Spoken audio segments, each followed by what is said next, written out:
following presentation is for educational purposes only. All of the symbols, trading ideas, and live trading are for demonstrational purposes and are not recommendations or trading advice. Past performance may not be indicative of future results. All of the information and opinions expressed by third-party guests are their own and are not necessarily those of NinjaTrader LLC. Trading futures involve substantial risk and may not be suitable for everyone, and trading futures can result in losses greater than the initial required margin. Traders should only trade futures with risk capital. Risk capital is money that you can afford to lose without jeopardizing your financial security or current lifestyle. You can find additional disclosure information on the NinjaTrader website.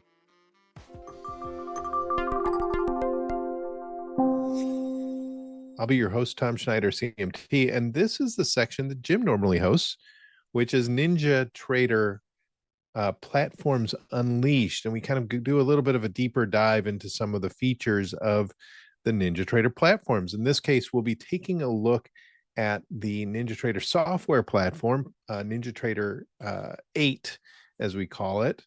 And we'll be taking a look at some of the more advanced order flow tools. Now, if you watch our streams during the what we call the morning call, the opening range, trader setups, even in bars closing, we do refer to some of the more, I would say, commonly used order flow tools, order flow VWAP and order flow volume profile. But we're going to step away from those a little bit, and we'll take a look at some of these other tools. Couple things I do want to note is, first of all, what we'll talk about, by no means we're going to look for trades or trader recommendations. What I'll show is how to use a tool. So just we'll be doing everything on a sim account. Nothing is to be taken for trading purposes. I want to get that out of the way. Also, these tools are on the order flow version of the platform. So if you don't have the order flow version of the platform, we'll walk through how to see if you are. You can reach out to one of two places. One is your broker. First and foremost, they might they should be able to help you get set up with the order flow tools. If not, you can reach out to the NinjaTrader help desk and ask how to do that. This platform, this software platform, is a different version of software. It's kind of like an add-on that you would pay a little more for, but that's because the data that comes in, it's a little more rich. It's great data. So before we jump into the order flow tools portion, I do want to explain what it is we're looking at. So I think the best way to do that is to look at the depth of market or Superdome interface that we have. And I'm going to try and explain this in a way that if you're new to trading and you want to know kind of the terms that we're using in terms of the actual act of trading, hopefully this will get you up to speed, so then we can translate that to the order flow tools we'll see. So let's take a look at the Dome. And I had mine set up ready to go, but you can go to New and Superdome to take a look if you'd like. And we have the NASDAQ on, probably not the greatest market to look at because it's so active. It's so volatile. So I'm just going to switch it to, let's say, the E-mini Dow. It's not quite as active. Yes, it is trading. Let's just see what's happening here. This is the June contract. So a couple of things I want to point out. We have the price ladder in the middle. These are just prices that you can place orders for the E-mini Dow. And this will move around as the market moves around and price goes up and down. Let me get the E-mini Dow up in the background so we can kind of follow along if we need to. And let's see, this is not linked. Apologize for that. So we're going to just really quickly link those. And let me go back to the Dome. All right, so we have the E-mini Dow chart in the background. You can see right here, trading about 925, 38,925. Well, we can see it in the Dome too. And if you think of a market, let's think of a market not in terms of the E-mini Dow or crude oil or gold, but let's think about the store that we go to and there are products on sale. Maybe it's a loaf of bread, and the price of a loaf of bread is $3, let's say. And that's a fixed price. You go in, you buy it, you're the buyer, the store is the seller, kind of a easy transaction, something we can all associate with. But what if there was a market where the store had a price, but you could come in and say, you know what, I don't want to pay $3, I want to pay $2, right? And so you can put in an order for bread for $2, and that's lower than the price that the store has it. And that would be similar to putting in what we call a limit order. So right now, if the market is at 923, and I want to buy it lower, I don't want to buy it at 923, but if it gets down to, let's say, 910, I'm looking over here, there's a moving average right here. I'm going to go down to 910. All I would need to do is click there, and there's my order to purchase at 910. Now that's a resting order. The market's trading up here, but I'm putting this order to be here. Now I could have easily bought the price of wherever the price is. I say, you know what, I don't really care about the price. All I care about is getting long. So in that case, instead of a limit order, I could have put in an order to buy wherever the price is, right? So if I hit market right here, what that means is I'm going to get filled at this price right here, which is basically the highest price that somebody has. I'm sorry, the lowest price that a seller has in the market. So if I say, okay, I'm going to buy with the market, now I'm filled. And let's put on the chart trader. I don't think I have that on, so we can see where that is. Oh, and I have all these orders from my other account. That's too bad. So right here is where we bought, right? This is a buy order that we had. And that's key to what we're going to talk about with the order flow tools, because that's what those order flow tools are looking for. Who's buying and who's selling. So at that price, I bought. Now, if I had instead sold, I might have sold at a higher price, a slightly higher price. I'm sorry, a slightly lower price, right? I'm buying over here where the prices are higher, and I'm selling over here where the prices are lower. So when we talk about that, puts a bid in, and I'm gonna close out this order. And you know what? I wish there was a way I could just keep that dome up. When I come in and I buy, I'm buying the lowest price that a seller is wishing to sell at. Okay. If I come in to sell, I'm selling at the highest price a buyer is wishing to buy. I'm at the mercy of the store. They're the ones in control. And think of the exchange as the store. They're kind of the ones making this market. They make the market happen. And so if I want to buy at a market order, they're not going to give me a price at the lower end. They're going to give me the lowest, the highest price that a seller is wishing to sell. It's the lowest price that a seller is wishing to order, which is the highest price that I see in the market. So that's kind of how the market works, right? You could either put in orders that are sitting there and waiting, and you become kind of part of the store, or you can go market. You can say, I want to buy right now, I want to sell right now, and you're at the whim of those who have put in resting orders before. Now, depending on the liquidity of the market, these orders will change and will jump around based on all the participants and all their changing ideas, right? There might be news that comes out, moves the market. I'd cancel my resting order and I move it down or up based on what the new news is. I might cancel my order and go to market, right? And so now I become kind of not the store, but the buyer, right? The buyer or seller is at the whim of the store, so to speak.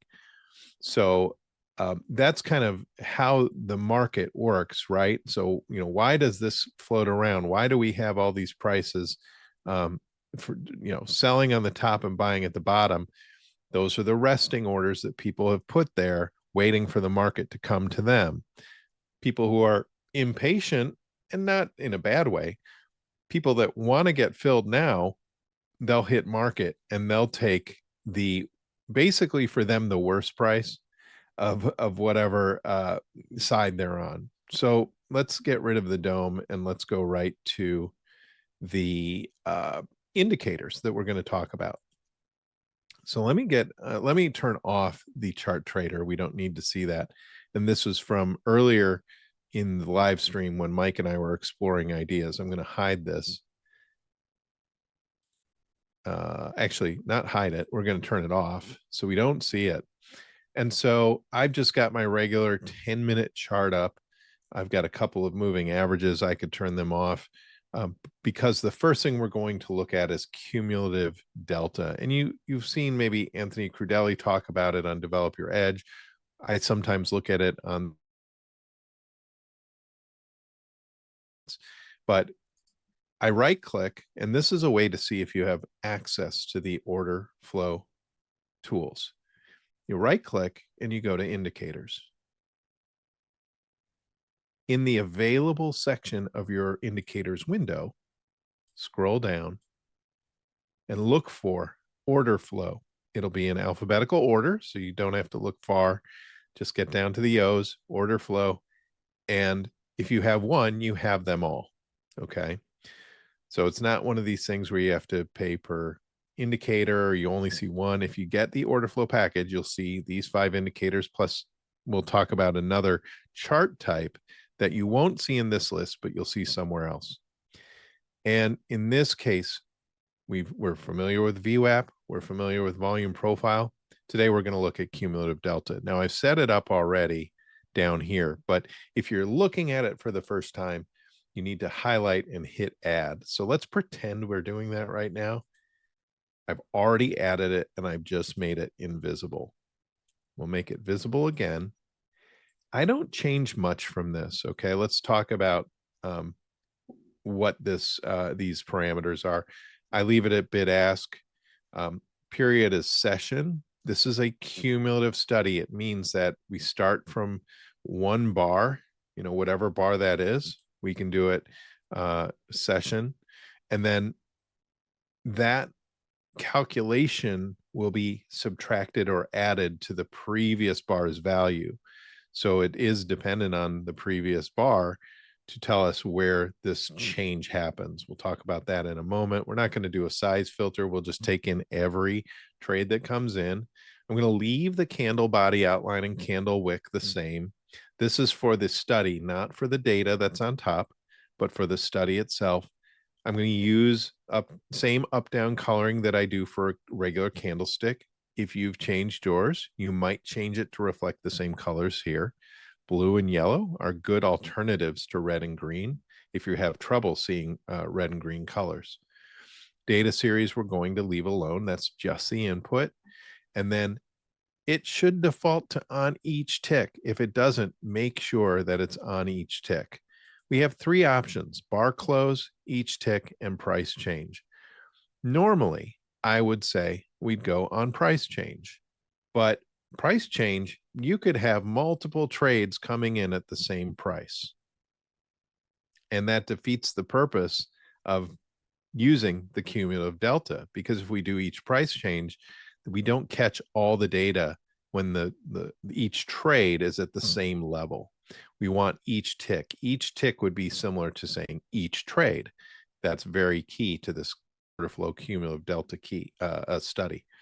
I take off the label because I know what it is, and you could leave the label on. You could put on your own label. You could say C delta, and that'll show up in the top left. Maximum bars look back, 256, kind of a default. If it affects your processing and slows up your chart, it shouldn't. You might reduce it a little bit, but I wouldn't reduce it too much, especially if you're using 1-minute bars or 5-minute bars. That should cover a daily session. The visual I leave alone. There's no reason to change that for me. I just hit apply. Now, what do we see up here? Or down here, I should say. Boy, we see a chart that looks similar to our bar chart, right? Similar in the sense that these are, I say bar chart, it's candle chart. It looks like a candle chart, right? We have the same kind of candles coming in here. I'm going to move this over because I see where there's a new day. There's a gap. This is really the only time you'll see a gap in the cumulative delta study is when there's a new day. So what happens? Well, let's start with the session, new session. And here it is. So looking right away, I see that we have this green bar and there's not a lot of volume in the new session, right? 6 o'clock New York time, we start a new day, a new session, and there's not a lot of trading happening. I mean, US participants probably have gone home, or maybe they're at home and they're having dinner, whatever it is. There's not a lot of trading going on. But what this is measuring is the difference between how many trades happened, and not the how many trades, the volume of trades happened at the bid or the ask. So in this case, looking at a green bar, what this means is there were more buyers hitting that market button to buy than there were hitting the market button to sell. And you can see what that measure is. If I right mouse wheel click over this, I've got the low was negative 29 and the high was 33. So at some point, sellers were in control. There were more sellers than buyers. But then for whatever reason, buyers said, this is a good price. I'm going to buy here. And you could see right here, buyer's wick, right? A big buyer's wick. Sellers brought it down, buyers brought it back up. Here's the net of that behavior. Okay, this is kind of a behavioral study. Market trends down. Okay, buyers are equaling the sellers here, it looks like. And delta open was 26, delta close was 29. So actually, buyers outnumbered the sellers by 3 contracts there.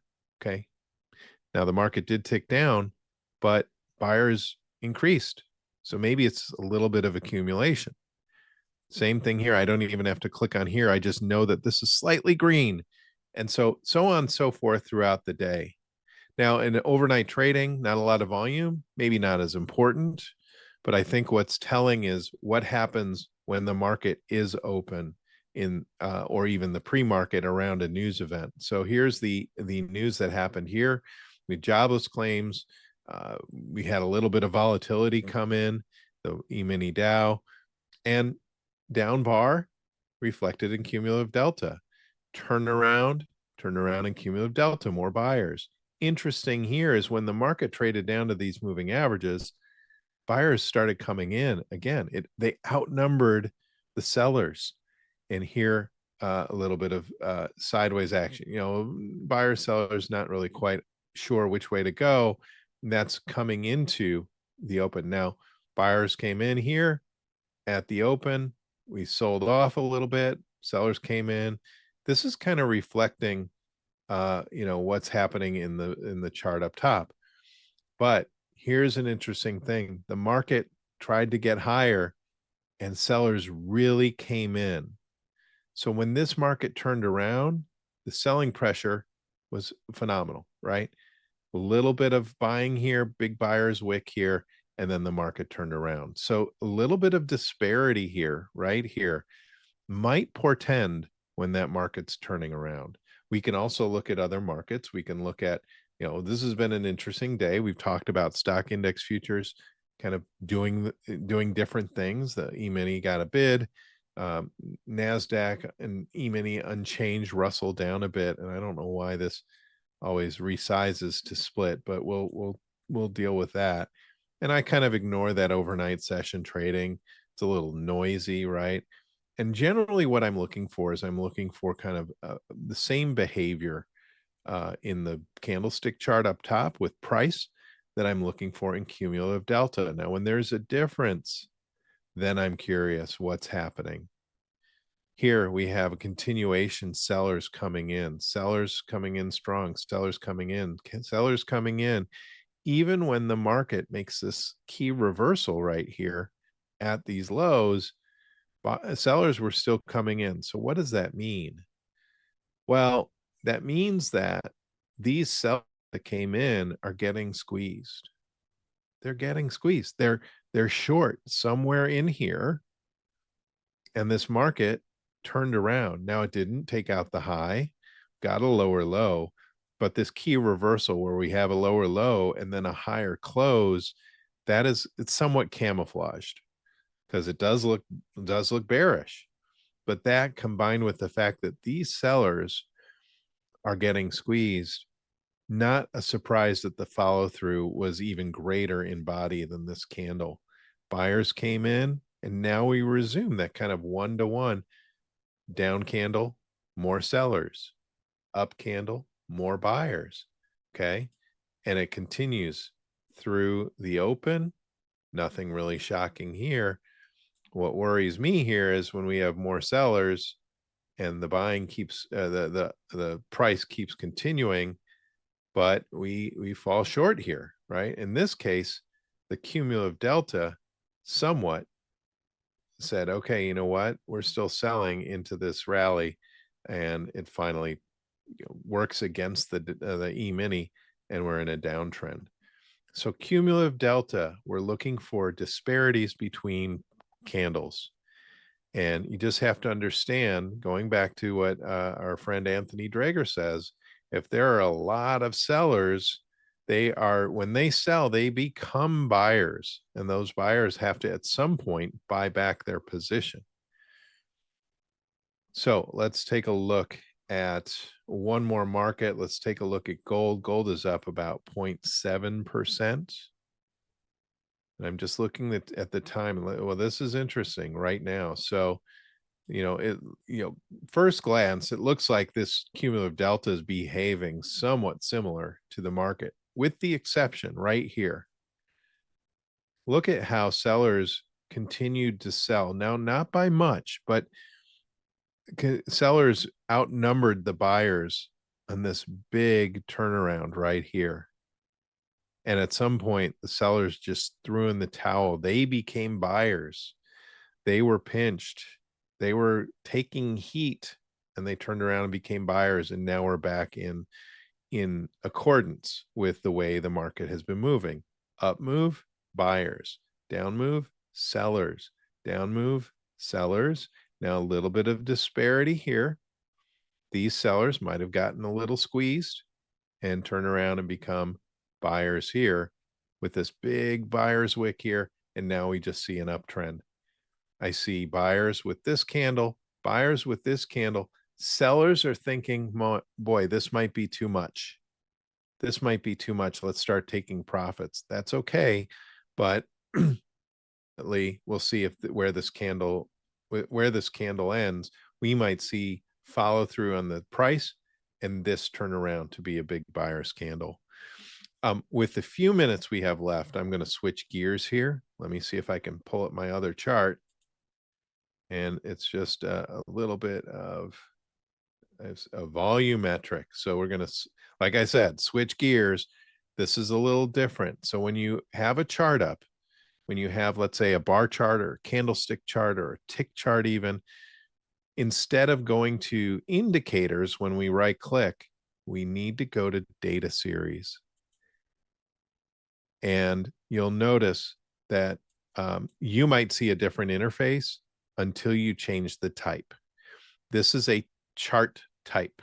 Chart type takes basic data and creates a view based on that data. Now, in this case, it's combining a regular candlestick chart with this data that we saw in the order flow tools, in the volume, in the cumulative delta study. Sometimes we see it in the volume profile study. That's kind of a mix. We'll see what that looks like. I want you to just really quickly, let's go through these settings so we can kind of get it set to the where we want. Base period type minute. 1 minute is going to be just kind of a crazy chart. I would do 30. 30 gives us a nice view. Delta type is bid ask, just like our cumulative delta. Ticks per level is 1. That's fine. You could change that. You could change it to 2 or 4 or 5, depending on what market it is. Something like the NASDAQ, you might want to do 10, but we can kind of clump those volume profiles and those volume markings a little bit more not refined, right? A little. Let's try 2. We'll just apply it real quick. These should beef up a little bit.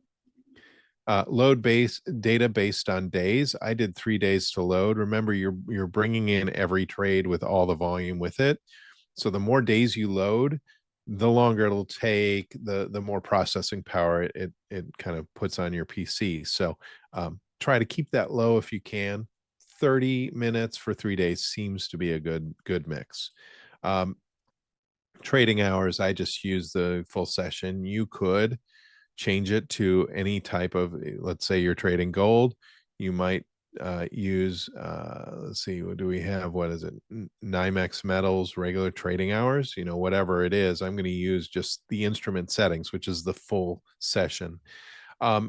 Also, how do we make it look the way we want it? There's a lot of selections here. What I do is I hide the text. First of all, we have to go down here, and boy, I forget exactly where it is. There's so much to this, but there's a hide text button that allows you to just literally hide the text that might show up in there. Right here, hide text. If we click that, it takes away the numbers. Oops, I clicked it twice. So let's do it again. And it just makes it a cleaner view. You could change the colors if you want. I changed my color for the most maximum volume to dark magenta. It kind of pops off a little bit better. But the one thing I do want to show is instead of bid ask, no, that's not it. There's another place where we can show not just the bids and ask volume, but we can actually do the delta. So let's take a look. And here we go. It's chart style type delta. And so that just kind of, let's go back real quick and see what we're looking at. And then I can show you why that is. So imagine every trading half hour. If we could take every trade in this half hour and lump it on the bid or the ask side at each price, we get a distribution. We get a distribution of, buys and sells essentially. And buys are here on the right, sells are here on the left. And you can see where a lot of the volume was, and that's very nice. But I don't get a sense necessarily easily of which one was in control, where buyers or sellers in control at this price. I have to do that combination or that calculation with my eyes. That's tough. So let's just really quickly go back to the data series, and we'll change that to delta. And I know we're running up against time mission control. We'll just take a couple more minutes. And so what do we have? We have at each price where there was buyers or sellers in control. There was more sellers when I see red histogram bars, and there were more buyers at this price when I see green. And so in a normal trading trend up, I would expect to see more green than more red. And that certainly is true here. Here, this is where the most volume happened. So kind of in the middle of the bar. And these might be levels that I'm interested in as the day kind of unwinds. This is gold. So if we start to make a new, like if we were to turn around here, I'm looking at this level right here. I'm looking at this level right here. See, nicely lines up with that one and possibly that one. So there is an area of support around 2384 in gold that I might be looking at. I'm also looking to see where there's an imbalance that's so big that if we don't follow through, if sellers don't turn this market around, it might launch the market in the other way. Now, in this case, sellers came in and they really like to sell at this price, and this market is staying down. But if buyers start coming in and turning this market around through that price, we might see that squeeze happen and take off. So unfortunately, we've run out of time, but this is a neat little way to combine volume and see where important volume levels are, where the buyers and sellers had more purchase, and where we might see some squeezes, all in with the context of our regular candle chart. One thing before I go, you can add your regular indicators to this. I've got my pivots I can add. I've already added them. I can make them visible, and I can use the prior day high-low close. I can put my Christmas trees there, order flow VWAP even. We can put that on there. So this type of chart can look just like your regular chart with those volume profiles on each bar.